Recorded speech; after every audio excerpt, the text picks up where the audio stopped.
শ্রী গুরুদেব জয় শ্রীল প্রভুপাদ। হে কৃষ্ণ করুণা সিন্ধু দীনবন্ধু জগৎপতে গোপেশ গোপিকা কান্ত রাধা কান্ত নমস্তুতে।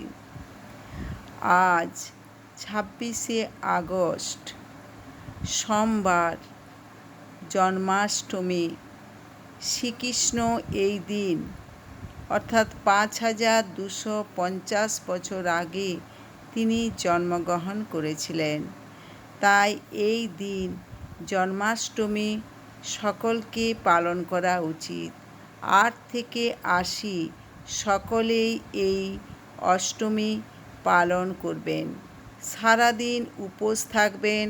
রাত্রি 12টার পর অভিষেক করে শ্রীকৃষ্ণকে সুন্দরভাবে সাজিয়ে ফুল মালা দিয়ে তারপর আপনারা সকলেই অনুকল্প প্রসাদ অর্থাৎ একাদশী দিনে যে প্রসাদ খাওয়া হয় সেই প্রসাদ আপনারা গ্রহণ করতে পারেন। তার পরের দিন পালন করবেন 27শে আগস্ট মঙ্গলবার। আর যারা ইস্কনের ভক্ত তারা ওই দিন সামান্যতম একটুকু প্রসাদ গ্রহণ করে তারপর সেই দিন সকলে, যেহেতু প্রভুপাদের আবির্ভাব তিথি 12টা পর্যন্ত উপোস থাকবেন। এই ব্রত পালন করলে কি ফল লাভ হয়?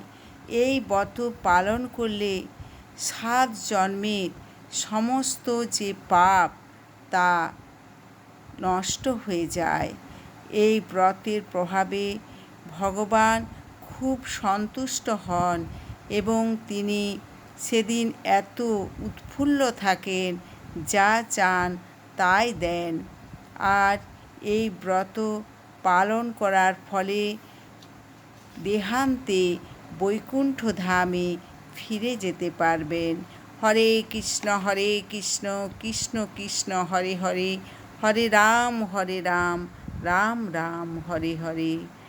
আপনারা চ্যানেলটিকে সাবস্ক্রাইব করবেন, বেশি বেশি করে শেয়ার করবেন, কমেন্ট করবেন, লাইক করবেন। হরে কৃষ্ণ।